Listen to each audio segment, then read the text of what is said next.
Hi, everyone. It's Jennifer Anderson with Anderson Coastal Group and Compass. We're here again, week 2 with Sydney Giddings of San Diego Funding to give you our latest update on the coronavirus and how it's impacting residential real estate and the mortgage side of things.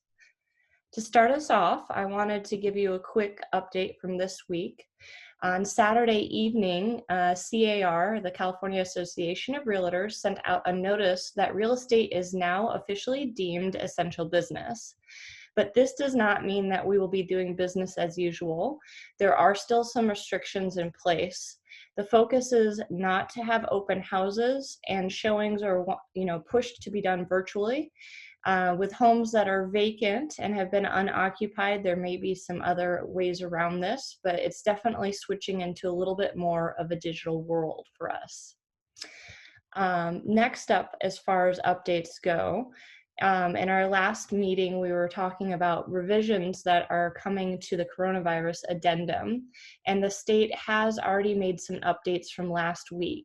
So the update has focused in on some key parts in the contract. First, it's better defining extensions of time for buyers to remove their contingencies. Second, it's discussing an extension of time for a buyer or seller to come to the close of escrow. And third, it's discussing the option of mutual cancellation. Now, more than ever, it's really important that your real estate team is including a real estate attorney to help you better understand these forms in this unprecedented time. Moving into a little bit of a market update, from a seller's perspective, the Southern California region is continuing to put properties on hold, and we've had about 13% of the active inventory switch to this status. And this drop in active inventory is not necessarily a bad thing. The market is going into a little bit more of a balanced space. And historically, if you look through at other times where the market has been impacted, it takes about 9 to 12 months for sellers to really start dropping prices. Another interesting note is that the average days on market is only up 10 days more compared to the same time last year. So we're not seeing significant changes in a negative way to the market at this time. And according to some title research that was just done, less than a dozen homes in Del Mar and Solana Beach were purchased with less than 10% down in the last 12 months. And this is just wonderful news for our local economy, because that means buyers or recent buyers have put in place wonderful financial structures to their deals and should be a little bit better protected as we move through this process. Moving into the escrow perspective, also according to title companies in the area, only about 7% of homes have canceled due to the coronavirus. And when we're looking at the pending inventory compared to last year, there's been a little bit of a decrease, but it's only about 8% behind where we are this time this year. So again, things are still moving forward. The impact is not as significant as some people might be fearing. So Um, I did want to come in here and give you guys a quick appraisal update since we are talking about escrow changes and updates. So with real estate now being an essential industry, we can expect that appraisals will still be happening on files that require them. And then something that San Diego Funding is doing is that we are sending letters out to appraisers, letting them know what our expectations are for the loan officer, realtor, and client before they enter the home. So just make sure that you guys are working with a company that has your health and safety first.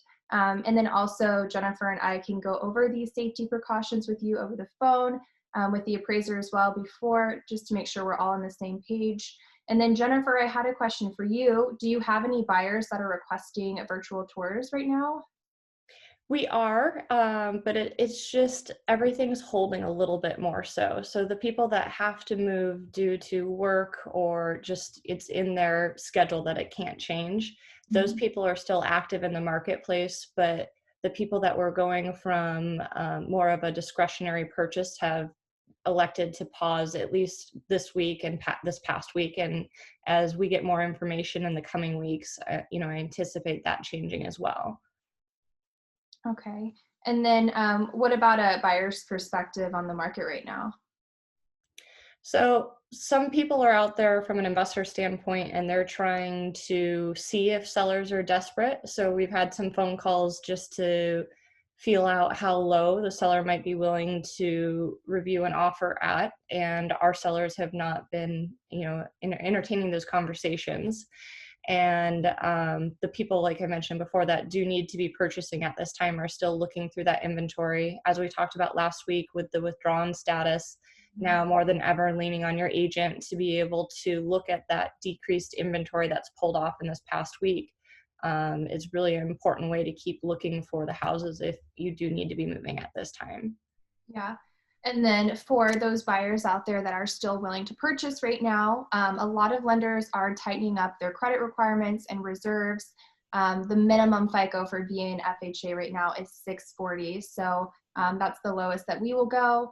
Underwriters are paying close attention to borrowers whose industries have been impacted by the coronavirus. So just making sure that you can make your mortgage payment on time for the next 2 months is crucial. And then another update with non-agency jumbo loans, no more investment property purchases at this time. That's for jumbo only, as well as cash out refinances. And then if you are going to have a jumbo loan, which is very common in San Diego County, you have to have minimum 20% down. So those are some updates that I've seen in the past week for buyers. And then last week, Jennifer and I were talking about Fannie Mae and Freddie Mac and how they suspended foreclosures and evictions for the last 60 days. Before, the foreclosure suspensions applied to homeowners with single family mortgages, but now that will apply to multifamily property as well. They do want to make sure that families are able to stay in the apartments by allowing the lenders to grant forbearance to the borrowers of those multifamily properties. The borrowers must agree, though, to suspend evictions of tenants who are facing financial hardship. So that should help renters out. I know we didn't really go over renters last week, mostly homeowners. So just wanted to let you guys know that you are protected as well. And then lastly, I did want to discuss how to defend your credit against the coronavirus. Right now, it's crucial to make sure that you guys are paying attention to your credit, paying your bills on time. And no matter what your income level or cash position is, these are just fundamentals we want to remind you of in a time of a crisis. So it doesn't matter who you are, these are extremely important just to keep in mind. Keep paying your bills on time. Make sure you know where those monthly payment dates are. And then overdraft protection for those of you who are currently laid off. Maybe your bank account is running a little low. If you think you might overdraw on your account, look into overdraft protection. This could prevent a declined transaction, a returned check, or additional fees resulting in a late bill. So just keep that in mind. And then, as we've mentioned previously, forbearance on large debts. So for parents that have co-signed, or for parents that their children are asking you what to do about their student loans, there are forbearance options. So definitely look into that. And then mortgage, skipping a mortgage payment or putting your loan in forbearance. I did want to discuss exactly what that means. So last week we briefly touched base that people impacted by the coronavirus were going to be granted some sort of forbearance program with their bank. I wanted to go in more detail on this. I know a lot of people have been thinking they can maybe get a freebie or skip a few mortgage payments, but that's unfortunately not how it works. You must qualify for the forbearance program and show proof that your income has dropped significantly. So the payments that you are skipping, if granted the relief, must be paid back. They do not disappear. So if you can make your mortgage payment, please do. This is strictly for people who are really having issues and are impacted severely. And then lastly, learn your options. So I know a lot of you have strong cash positions, but these are uncertain times. So maybe refinancing and consolidating some debt would benefit you. If so, I would start thinking about that stuff now and not later while rates are still really low. So just make sure to set yourself up for success.